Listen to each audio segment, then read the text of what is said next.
All righty, welcome back to the Dark Outpost. I'm David Zublik, your host on this excursion to the darkest outposts of the human mind and beyond. And we now enter the fourth hour of the program today.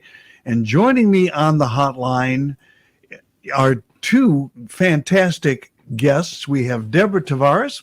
We'll be talking about primary water, and also joining us Yes. on the phone is Pauer Tower. I want to welcome both of you to the program. Well, David, thank you so much. I'm going to be introducing Paul in a moment, Okay. but I want to set the stage of who Paul is, and most importantly, the enormity of the importance of this broadcast today. Mm-hmm. I would like everybody that is listening, David, to please understand what primary water is and the importance of understanding where water is located and what water really is. We will be discussing that today. All of those that are listening to this, your lives depend on the truth and the facts about water, because the illusion that is being created by the global controllers' efforts to privatize the water worldwide is going to end up creating massive food shortages and the deaths of millions. So I can't underscore today's program. I find it absolutely appalling that none of the alternative media programs is carrying this story. No one is talking about the truth of water. So I want to talk about the importance of today, because we are again, I will start by saying this is Deborah Tavares with StopTheCrime.net, and I also run another channel called PrimaryWater.org, and I invite all of you also to go to PrimaryWaterInstitute.org to learn the water facts about primary water and why we do not have a water shortage. Remember that. We do not have a water shortage, and we will get into that. So today, of course, being Tuesday, it is December the 28th of 2021. Today, we're most honored to have the world's renowned primary water expert to disclose the truth about what water is and where we can and must get to this renewable source of water provided by nature. Provided by nature. We're going to talk about that. Also, please understand, as I said earlier, the importance of this broadcast. It's based upon several facts about Paul Pauer, and I want everybody to realize Paul lost everything he owned in the Talent Fire in Southern Oregon, the end of 2020. And since then, there have been many complications that have ensued the burning out and loss of all of his possessions.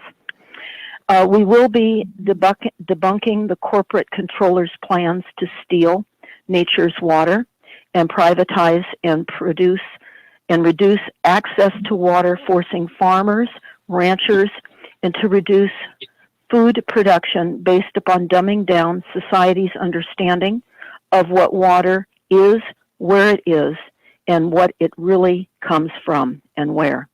We must do all we can. I'm asking all of you to do all you can to advance this information about primary water before our farms and ranches are stolen and rural neighborhoods are forced into mass relocations due to the disinformation about water. Because as we speak, we are seeing water policies that have already been enacted that massively require reduction of water use with fines and penalties, and even the creation of neighborhood snitch teams reporting on the appearance of water overuse to code enforcement. So we encourage all of you also to watch Chinatown. That was the creation of the illusion of limited water, creating a drought scenario in Southern California just prior to World War II. In Los Angeles, California, the water barons stole and killed and created the illusion of water. For those of you that have not watched Chinatown, I recommend that you do, because again, it was set in 1937, just before World War II, and it portrays the manipulation of a critical municipal resource, water, by many water barons. It involved the Department of Water and Power, which I will tell you my husband worked for in his younger days, not during this massive water theft. He didn't know anything about that at the time, but he does have ties to the Department of Water and Power. And the Department of Water and Power was the power that they really created to deliberately minimize the truth about water and steal water from the orange groves in Southern California, dumping water at night to create the illusion of a drought. And then the water barons stole all of that land after they incorporated it into the city of Los Angeles and created the biggest heist ever known, the greatest heist ever, the heist of water. And since then, as I review much of that information back then, it's easy to see that that heist was so deadly and so manipulative that it is the way in which the controllers are creating and stealing the water worldwide. They're using the exact same format. So I would ask all of you to watch Chinatown. This is the theft of the public good from nature for private greed and control and land theft. So I want to discuss, we're seeing policies that are being created right now. Many of you can listen to some of my prior radio shows about water by going to stopthecrime.net to our Video Odyssey channel and listen to some of the control methods that have already been implemented in various towns right now. I'll give you a few examples, and then we're going to get into Paul's journey. A few examples that are occurring right now, and this will be happening in your town, or it already is. Water wells will be pumping dry because the well drillers, sadly, never understood how to get to primary water, so the wells are pumping dry. We'll get into that conversation with Paul. But what is happening is the creation and build-out of more wastewater treatment plants, where we, in fact, will have deliveries of reused, repurposed, new water. They call it reused water, to circumvent any droughts that we are manipulated and put into by being able to drink our own fecal, urine, and pharmaceutical excretions delivered and treated heavily by our wastewater treatment plants. This was, in fact, an executive order a few years ago requiring the build-out of wastewater treatment plants so this country can survive the droughts and the limited water resource. This is poison. So what I'd like to do now is talk about Paul's journey into primary water, which is a forever water source. And primary water is not impacted by drought, rain, or snowmelt. And the world is not running out of water. Water is a renewable. So, Paul, you are the world's primary water expert. And prior to your journey into water, you escaped from Budapest, Hungary. So let's talk a little bit about how you arrived in Southern California, in Ojai, which is just a little bit north of Los Angeles, and the journey as a young boy that you had to make to bring this information forward that we're going to be talking about right now, because you told me about the war that started in Hungary in October of 1956, and then why you had to leave Hungary. So would you explain to people a little bit about what happened to you when you were only 15 years of age and you were in Hungary during a war?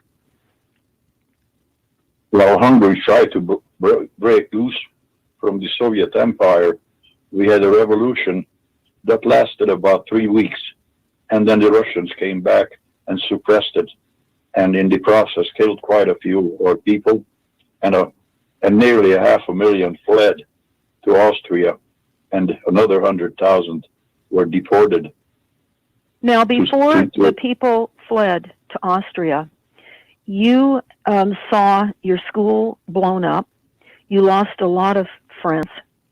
And as you said, when the Soviets came back on November 4th of 1956 and fully invaded, you realized that you needed to escape, as many Hungarian people were fleeing into Austria. So I'd like you to talk about the secret police and how they were hunting people for being anti-communist and anti-Soviets. What would happen to people when they were found by the secret police for being anti-communist and anti-Soviets? Well, they were rounded up. If they were underage, they were not punished, just jailed, and they often waited until they become 18 before they were executed. Now, you were 15 at the time, and had you been rounded up and put in jail, you would have sat in jail for 3 years or so, and then you would have been executed. Now, you were telling me that the method of execution was by hanging. Yes. Okay. So you knew of many people that were executed and or hung during the time that the war was so brutal. And many who were jailed for extended period of time. And later on, it was verified that quite a large number were deported to the Soviet Union at the time for forced labor camps.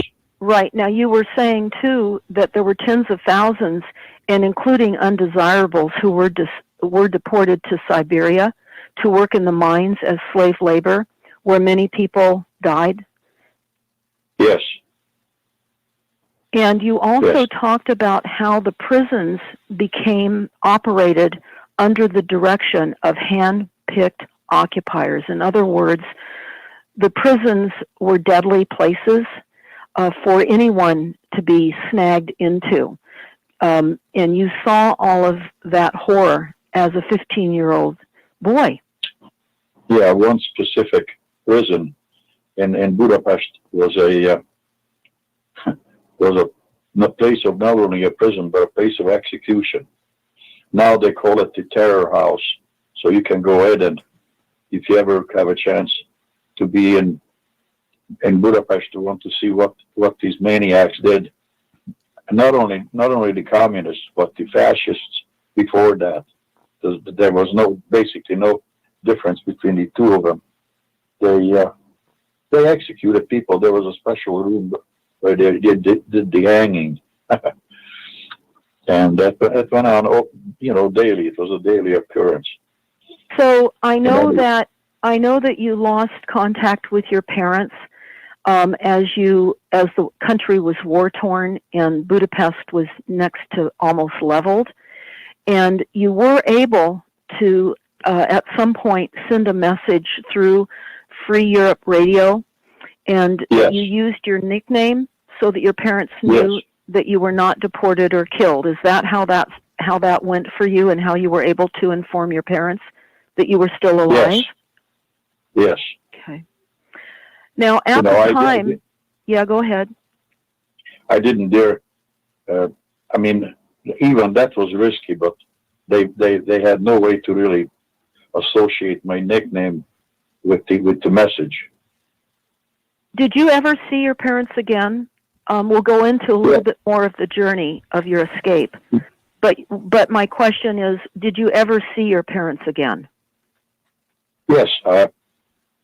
Finally, towards 89, the grip of the communists and the Soviets were loosened, and I brought my father and mother out here to visit me. I was hoping that they would stay. They were here 6 months, and they were get too homesick to stay. Okay, well, I never heard that part of the story. Thank you for sharing that. So 500,000 people fled from Hungary, and over 100,000 were killed. and it was a extremely bloody revolution. And you ended up fleeing to Hungary, and you went to Austria. And I'm understanding that the method in which you went to Austria was on a pickup truck. It had a canvas top on it, and you went to the Austrian border, but on the way, you were working with the Red Cross in picking up injured Hungarians, and many, I think, ended up dying along the journey. Is that right? And before I even started going towards Austria, I worked with the Red Cross, picking up wounded and that kind of stuff. And during that period of time, the only thing you had, besides the clothes on your back, was a service revolver. And but you did have about $20 to $25 worth of currency, which at one point then you were able to buy some food. Is that right? Yeah, but you see, the problem was that was Hungarian currency, and I took that was with me on my person when I crossed into Austria. And of course, the Austrians were really generous with us, and they didn't accept that currency that was the Hungarian currency, but they were very generous with us. Now, you talked about the enormity of the problems that the weather was during that horrific war and the escape into Austria, that the temps were in the high 30s, but you only had on fall clothes when it became winter. So you were cold. You must have been freezing. Yeah, we were, all of us. And in Austria, there were almost 500,000 Hungarian refugees that flocked in there when the border was left open. Otherwise the border was always shut down. You couldn't leave Hungary, see? That was the Iron Curtain. So now I'm understanding that when you fled to the Austrian border, there was a canal that you had to get into, that water. And the Austrians were fishing you out. Yeah, the Austrians were very generous, and basically, I don't know how many thousand they pulled out of the waters and otherwise, but they were, they themselves were just ended up being free of the Soviets the year before, so they didn't have very much. But the little they had, they shared with us. Now, I understand that somewhere along the exodus and the escape that you had to get out of Hungary, that you were wounded on your left calf. Before that was a couple of weeks before I left. I had basically it was a superficial leg wound, and luckily it never penetrated to the bone or anything like that. So, but it did get festered, and I had problems with that because that had to be kept clean, and there was no way to do that. And I know that a Hungarian doctor dressed the wound while you were still in Hungary, but because you had a gun when you crossed into Austria, you then were arrested because you had a gun, because guns were not allowed to be taken in to a neutral country. And while you were arrested, they noticed the wound on your leg, so you were sent to a hospital. So you really weren't put in prison after you were arrested for having the gun. No, it was a formality. Okay. It was really a formality. So you were hospitaled for a few days then when you arrived in Austria? Yeah, I think 2-3 days I was in the hospital until the gangrene was cleaned and the wound was attended to properly, and that was that. So I was lucky. That was the. Yeah, go ahead. Then we applied.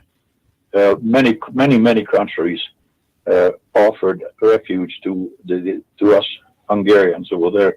Well, prior to that, though, after you were released from the hospital in Austria, I was understanding that you were then sent to a previous Russian base that was vacated by the Russians, and you were there for several weeks, and Yes. that's where you put in your application to Yes. to go to the free world. Is that right? Indeed. And is it also? And I applied. Yes. Yeah. And I applied. I made a friend at the camp who had an aunt in Australia, and I really wanted to go with him. So, number one, Australia, I applied to. He had no problem because his aunt, he had someone to receive him. But I applied to Australia, the U.S., even Cuba. At that time, they didn't have Castro yet.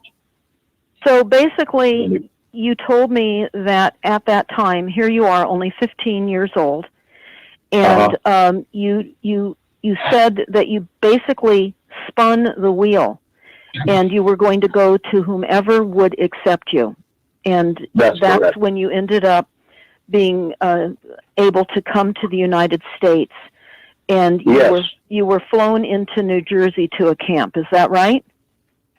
It is correct. Okay. At that time, when you had to flee Hungary after the communist and the fascist attacks and murders and the destruction of your town, you were a sophomore in high school, and you were able to take tests when you arrived in the United States in a private school in New York, and it happened to be an elite high school, which you were very uncomfortable with. Is that right? Yeah, but it was a uniformed school, and obviously anyway, I didn't really want to go there. I wouldn't have fit there to those kids. Those were all from wealthy families. Did you speak any English at the time when you arrived? No English whatsoever. So here you were non-English speaking, 15 years of age, and you had just arrived in the United States to New York, where you had undergone some testing. And then I understand that you were then able to choose between going to Florida, to a school in Florida, or to a school in Ojai, California. Is that right? Yes. Okay. And I must confess, not having spoken any English, and I always had the idea of the Wild West. I thought, okay, if I go to Ojai, chances are they offer the scholarship to me because they know that I can handle sidearms, and probably I'll be helping to guard the school against Indian attacks at night. Oh goodness! Well, I can understand that would be what you would envision. I thought I'd be some use. Yeah. Well, it ended up you were a greater use in that decision than anyone listening will ever be able to share their appreciation of then what occurred, because we know that you ended up with a scholarship from Lily Krauss, who was a famous Hungarian concert pianist, and she donated to the school in Ojai, California called Happy Valley. And you received a scholarship because the scholarship was to be awarded to a Hungarian school child. Is that correct? Yes, but I didn't know that at that time. Right. Now, I know that while you were given literally a place to live and food at the school, that you worked for additional necessities that you needed in Ojai, California, which for those of you, Ojai is probably about an hour or so north of Los Angeles. It's a beautiful place. And about the same southeast of Santa Barbara. Yes. So during the summer, here you are now just settling into Ojai to Happy Valley School. And during the summer, you worked as a beekeeper in extracting honey Yes. to make a little extra money. Yeah, well, basically, I made enough money to buy my clothes, because I worked all summer long for this guy that had, at that time, 500 colonies of bees. And there were not very many takers for that because you get stung a couple of times a day, predictably. But my grandfather had bees in Hungary, so I worked with bees before. So it was not a big deal. So here is where the journey then really begins for you in Ojai in California. And this is your journey into primary water, again, which is a forever water source, not impacted by drought, rain, or snowmelt. And what then ensued while you were 15, going on 16 here in Happy Valley School in Ojai, is you met a man by the name of Stephen Reese. And he taught classes at the school and gave lectures on water. Yeah, yes. And he was a Bavarian. He was a Bavarian-born mining engineer, hydrologist. Okay. So my German was not very good, but nonetheless we got along quite well. And I was very interested in water. After all, when he held up the glass of water and said, "You boys, girls, you know what this is?" "Yeah, water." "What is it made of?" "H2O, 2 parts hydrogen, 1 oxygen." Then the old man says, "Well, did you guys ever think, how did it get that way? Did we get two gases? One is very flammable and the other one is absolutely imperative for oxidation or burning. Yet it is liquid." So I thought, oh boy, now that is a good question. That's definitely worth pondering. So Steve and I become very close friends, and even while I was going to school on the weekends, whenever I could get away, I'd get away with him. And I'm understanding, that he drilled several wells for the school. Is that right? Primary water wells. Yes. Okay. The school tried to drill water wells there before they ever heard of Steve, and they were all dry. They didn't drill. They were not successful. So Steve drills 3 of them for them. The school had, I don't know, a half a section of land or more in Upper Ojai at that time, and they could only do dry farming, and not very successfully because there was no water. And they had walnuts, basically. And after that, they started raising hay and some food crops. So I wanted to insert this at this point, because here you are, you're 16 years old, you've had to flee your country, leave with the heels of war and death and blood, and arrive in a country where you do not speak the language, and by fate, you meet Stephen Reese, who is a primary water expert as well, and you learned what you then now know to become now the leading expert on primary water in the world. So I can't underscore the importance of what you came to know when you arrived in Ojai. And we become lifelong friends. Steve and I, I ended up being neighbors with them on a piece of property in Upper Ojai also. So I'd go with Steve until he was too old, and actually moved down to Escondido to be closer to their niece and nephew. So for all of those that are listening, I want to insert one of the processes of my learning from Paul about primary water, because quite frankly, Paul, before I spoke with you a number of years ago, and I've been on some primary water drills with you, but before I met you, I'd really never given water much of a thought. I just took it pretty much for granted. I was taught, like everyone else, that water came from rain and snowmelt. I never understood that actually water came from down below the mantle of the earth, and as you said, it was 2 parts hydrogen and 1 part oxygen. Is that right? Yes, that's correct. It really is mind blowing.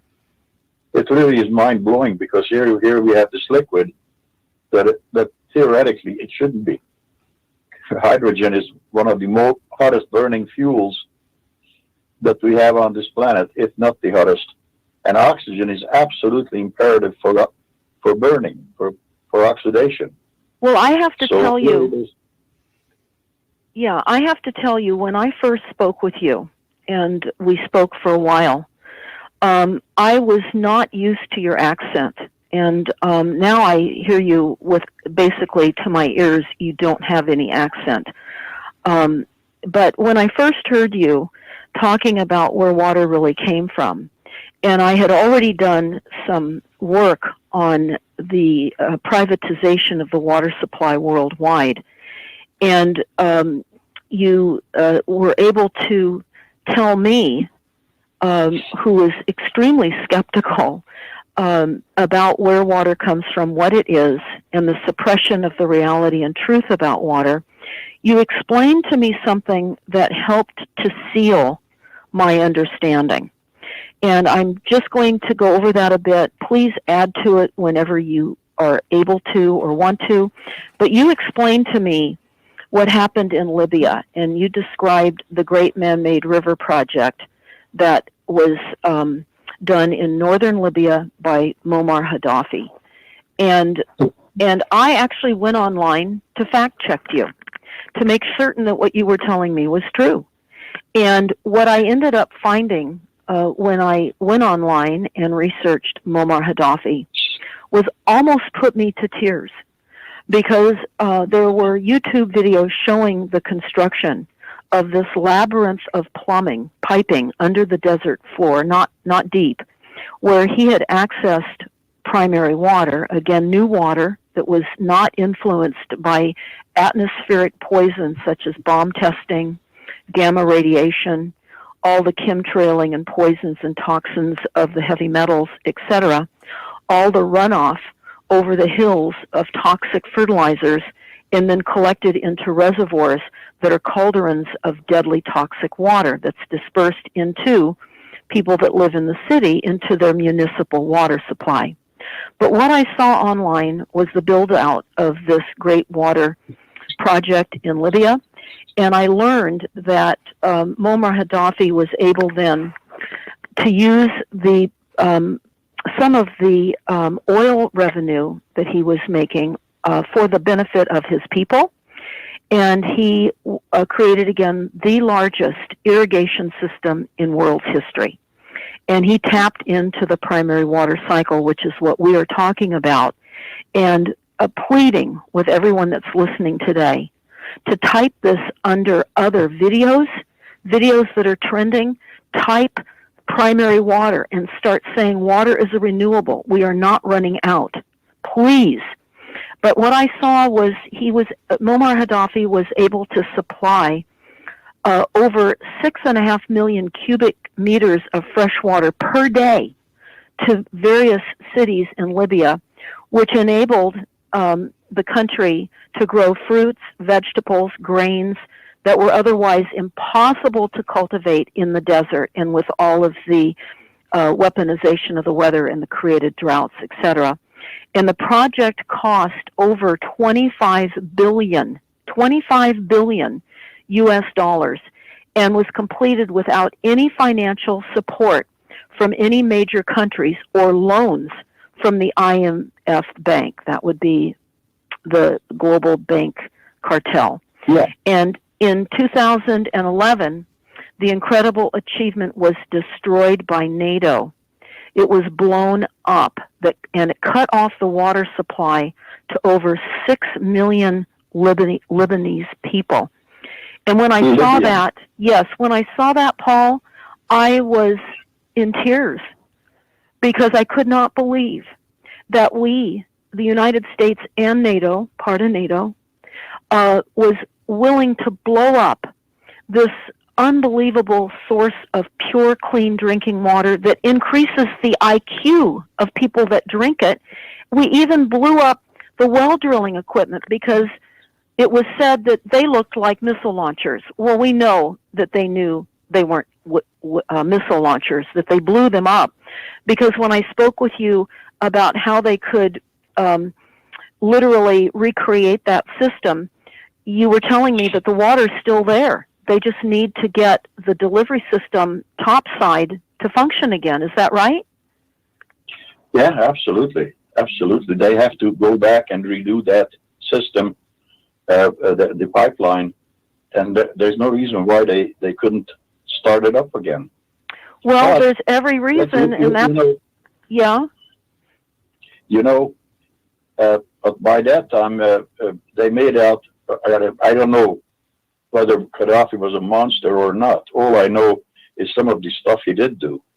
And on that one, well, on that one, he supplied his country with primary water. And yeah, beyond that, he could have turned the Sahara, that dry desert, literally into paradise with all the water they're still sitting on. That's what they were attempting to do when the water monsters blew it all up and didn't want anyone to know about this. Well, now all of you that are listening, you now know about this.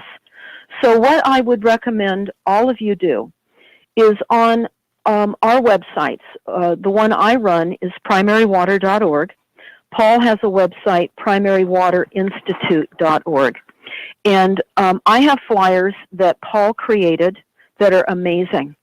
It's a half-page flyer, and I would highly recommend that you download this flyer. It is a perfect visual illustration of the atmospheric water that is the water from rain and snowmelt up above, and then the primary hydraulic cycle driven by the Earth's energy from down below.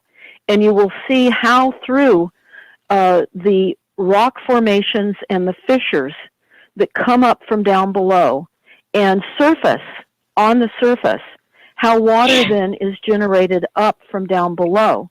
Now, Paul, I get many people asking me some questions, and I'm going to pose that to you now because I talk about primary water so often, and I encourage everybody that is on farmland or anyone that's listening that knows of people on farmland, or just to even start passing these flyers out to people in the farming communities because their land is being stolen, just like in the Chinatown movie that's massively expanded. Think about that.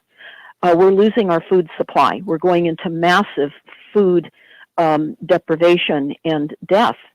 But you can download these flyers. But I have many people ask me a number of questions, and so I'm going to pose these to you now. People will ask me, well, how do you locate the water in the first place? Well, you have topographic maps that shows, from those topographic maps, you pretty much can tell where those fractured structures or those fault lines, which extend all the way down to literally to the bowels of the planet, where the new water is made. So from those maps, you pretty much can pick out, where the water is, or where you should drill. And another point that it needs to be made. That look, here we are. We're supposed to be, first of all, the water planet, except we don't have the right water in the right place, etc. However, has anyone ever thought about how could possibly you have these oases in the middle of the deserts, like the Sahara has a few, where there's no mountain ranges that could collect water and push it up so that these springs, these oases exist. I mean, this water has to be made right down below. It can't come from anywhere else. Well, that's exactly right. And I think through that explanation that you gave me so long ago helped me to understand visually, to see what I wasn't able to see before. And what you told me then was, where do geysers come from? And you talked to me about sky geyser, SKY geyser. Yeah. I would ask that everybody type that in and look at this unbelievable formation of minerals and water that continues to surface well over 100 years. It is one of the top 10 to go visit places on your bucket list. Fly Geyser, FLY Geyser. Take a look at that. But what I never It's thought... in Nevada. Yeah, in Nevada. It's What in- I never stopped to think about, Paul, was where do geysers continuously come up from? They spray up continuously no matter what kind of a drought we're in. And also... Yeah, I hadn't thought about that. And then you explained also, just as you did about the oases in the desert and Jericho, that is a very typical desert community around an oasis that has been there for eons. And then you painted in my mind the picture that I illustrate all the time when I talk about primary water. In Hawaii, for example, the tops of the mountains where we see waterfalls continuously cascade to these gorgeous ponds down below, and people go and swim in those ponds. There's not snow all the time on the tops of the mountains. I know that Hawaii has experienced some historical weather events, including some snow, but it's not snowing all the time, or is it raining. These mountains are not in valleys, and yet this water continuously surfaces. And I think that's what that flyer illustrates, that I would request everyone download and understand, get the visual picture of how the cycle works, understand the enormity of the mental reduction. Our ability to think is being controlled by toxic water that is being delivered through a system we never needed in the first place. And you told me also, when I typed this in and looked at it, Paul, it was called the Hungarian Phenomenon. Can you explain that to people, what that is? Well, I would have to do too much conjecture there. So, well, basically, when I looked it up, Paul, tell me if this is about right. I'll try to sum it up because we don't have a lot of time. There were areas in Hungary where people had access to primary water, and their IQ was very high. And as a result, some of the top scientists of the world come from those areas in Hungary where people have been drinking primary water. Is that pretty close to what that is? Yeah. Now that one you can more than conjecture, because there's no other explanation that the basic source of life, which is water, is at this one area at the foot of the Carpathian Mountains, where most all of these scientists were born and raised. And they were, of course, educated in Budapest, but still a goodly portion of them went to Israel, and in other words, they are basically the foundation for Israeli science. Well, I also wanted to ask you another question that many people ask me, and I know that this fluctuates, but I'm asked about how deep you have to drill, and you talked about how you locate water, roughly, and then people ask, well, how deep do you have to drill? We don't have a lot of time, so I'm hoping that you can summarize that as best possible. Some places not deep at all, depending on how the fracture or the faulting, how clean it is, how wide it is, that goes down to where the water is made. Some of these springs that are on the surface, they are primary in origin, because they pop up, in places like, for example, in the desert as oases. Well, I know that we have there's no rainfall to recharge anything in there. Well, it was interesting, Paul, because a few weeks ago there was a dam here in Northern California, a reservoir called Mendocino, And they were showing the drought conditions and the cracked ground and how we were running out of water because the reservoirs were nearly dry. And a family that had been in that area and growing grapes from Italy back in the 20s, the mother, as a child, was still alive, well, almost into her hundreds, and her 70-year-old son took her out there on a buggy to find the family farm because the water had receded in the reservoir to the extent that they were able to find their grapes that they had propped with redwood stakes, that they could still see the redwood stakes, but they were able to locate their chicken coop because there was a bubbling spring that had been bubbling up in the 20s and was still bubbling up today, but was covered up by the reservoir. So as you were just saying, the water is bubbling up everywhere. There are springs in many areas worldwide.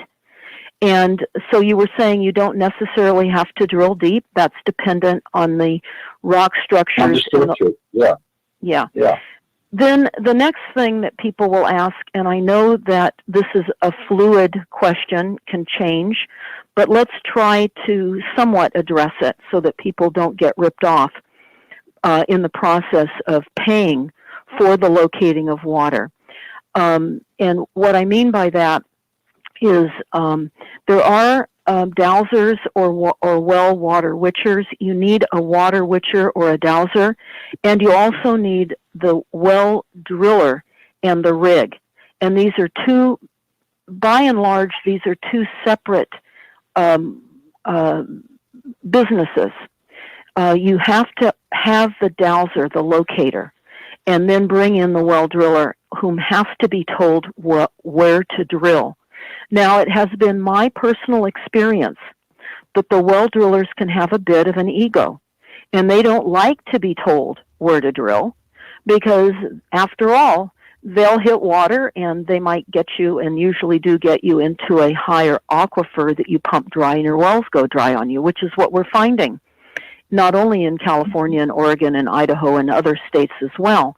But they must be told where to drill, and they must drill where the locator has indicated, put the stake in the ground. This is where you drill. So is you would confirm that with what I've just said. Is that right, Paul? Yes. Yes. Okay. The next thing I wanted to cover was the idea of approximate cost, because many people now, particularly with the economy being dumped as it is and people out of work and the inability for finances to be what they are, what roughly people could, and again, this is fluid, expect to pay for the location of where to drill. This is not the drilling. This is just for the location. And we talked about it before coming on the program today, Paul, and this would be within the United States, not traveling overseas for a dowser or a well drill or a water locator to go and actually look at the property and make that determination. But anywhere between maybe $5,000 and $10,000, 10 being about the max. Airfares are increasing. The cost of hotels to accommodate several days of locating have gone up. That is very subjective. It's very hard to put a number on it. But to keep you from getting ripped off, that would be a range. Would that be fair to say, Paul, from your experience? Because after all, you've drilled nearly 1,000 wells all over the world.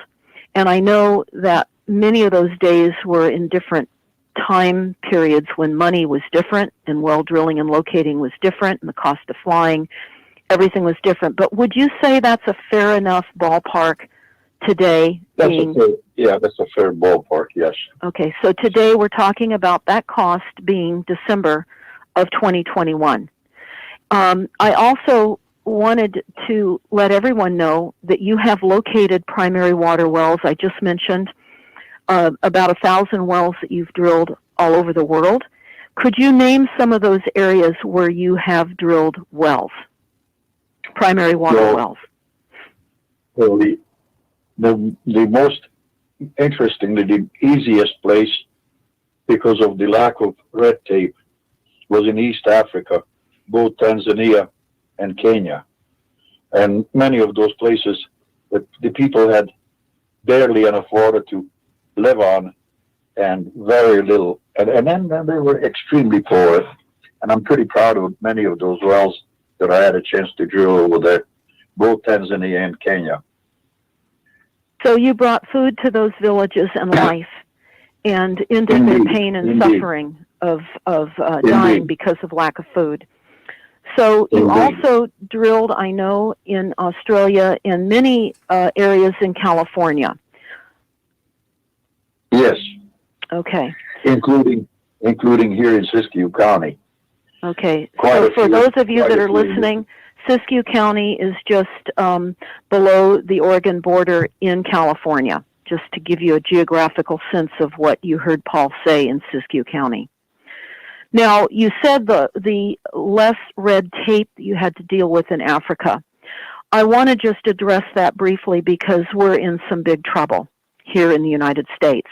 The water barons want to privatize the water. They want to allocate the water. Right now, they are deploying wireless smart water meters so that they can control the amount of water that you use in your homes. The policies are going in now. The meters are going in now. These are 5G also activated water meters. These are frequencies of death and reducing your access to water. I cannot underscore the importance of this broadcast today. I cannot implore more upon each and every single one of you that is listening to write comments under, as I said earlier, under widely trending videos in YouTubes, those YouTubes that are still able to be up, and ask yourself, where are the alternative media news broadcasters on primary water? I will tell you, I have heard no one in the alt media. You will never hear it in the media propagandized mainstream. But where are these guys in the alternative media? They're not talking about primary water. They're talking about desalinization. And Paul, we know that desalinization is very toxic, very costly, and there's sludge that's created when you do that process, and that further poisons the planet. So I want to just ask this kind of final question because this is so important.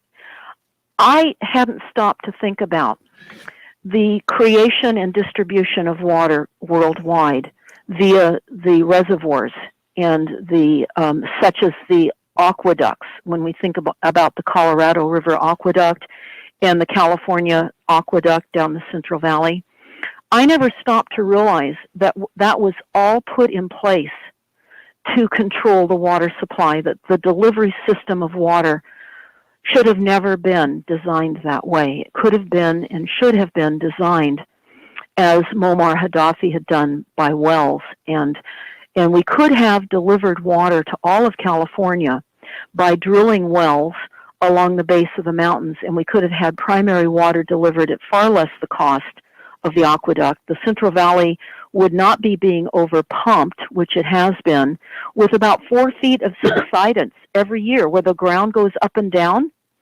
And we would have fewer earthquakes because the creation of dams, it causes impoundment. And I researched the amount of earthquakes that are caused by the dams. In fact, Paul, I don't know if you recently heard about 2 dams that just failed in Brazil, displacing thousands of people and really washing out a number of cities. Because this is an illusion of distribution of atmospheric water that's poisonous. That was a system set up to create this heist of water worldwide. And I remember when you told me this, that we did not need the reservoirs, that we did not need the aqueducts, and how when that book that is on both your website and mine, New Water for a Thirsty World, that was written by Michael Salazar and was released in 1960, and how the water barons stole that book and got rid of it so that none of you could see that book. Well, you can download it for free. But what's interesting is the beginning is written by Aldous Huxley. So what would you say would be one of the most important things that is in that book, New Water for a Thirsty World, and why people should download it? Basically, it explains where water comes from, you know. But Okay. above all, I'd like to emphasize another item with many of our reservoirs that we have. These are all surface reservoirs. Yeah. Now, God forbid if we should have in some of these places an accident and an extra radioactivity is released into the atmosphere and back into these reservoirs. Well, we won't be able to drink any of that. Well, that's a good point, and I'm glad you said that, because I've been doing some shows on the intentional release of gamma radiation from the corporate-controlled nuclear facilities throughout the world. There are releases of radiation. Technology is not perfect by a long shot. Well, and then also add to it that here we have the California aqueduct that basically takes the water from the north all the way down to San Diego. Now, what happens, which will happen predictably, that we will have an earthquake that could dislocate that aqueduct, that concrete river in a half a dozen places. We won't have enough chewing gum to glue that back together right away. Well, as a result of your saying that to me, I called up San Bernardino. I called up the water district there, and I asked them if, heaven forbid, that aqueduct should be severed by an earthquake, how much water would you have on hand for the people in that area? And they said between 4 to 7 days, and then they would be out of water. And I was stunned. They, of course, really poo-pooed the idea that that system could be severed by a quake. But because we know that earthquakes are now intentionally created, we know that that will likely be the case. It will be the cause of an earthquake. Folks, I'm afraid I have to interrupt. We're going to have to leave it there. This has been a fascinating discussion, and I have enjoyed it immensely. We'll have to pick this up another time, but I want to thank both of you for being here. Deborah Tavares, you'll, of course, be here next week again at your regular time. And I want to thank Paul Tower for your appearance. We'll pick this up. This needs to be discussed in the future, and I promise that we will do that. We're just flat out of time for today. Well, thank you so much, David and Paul. Thank you for all of your great work, and we're just really happy to share your story and how you became one of the leading experts on primary water and locating and giving water to people in Africa for people that would likely not be alive today. So thank you so much. In high regards, I honor you. This is Deborah Tavares with StopTheCrime.net and also PrimaryWater.org. Please print off those half-page flyers and spread this information far and wide. Print off the book, New Water for a Thirsty World. Teach your children the truth about water.